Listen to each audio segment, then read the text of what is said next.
Hi, Gabriela Laszlo here from cloudgem.com.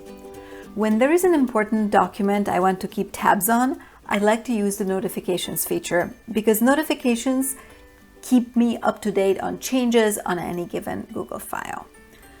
For a long time, this feature was only available in Google Sheets. Finally, it has been introduced in Docs and to some extent in Slides as well.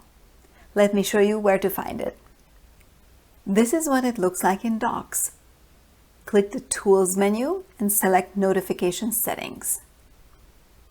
Select the ones you prefer and click OK to save. This is the original Sheets version of notifications. You can choose between Edit Notifications and Comment Notifications. And Slides has notifications too, but just for comments for the time being. Now I don't have to keep checking for changes in the files that are important to me.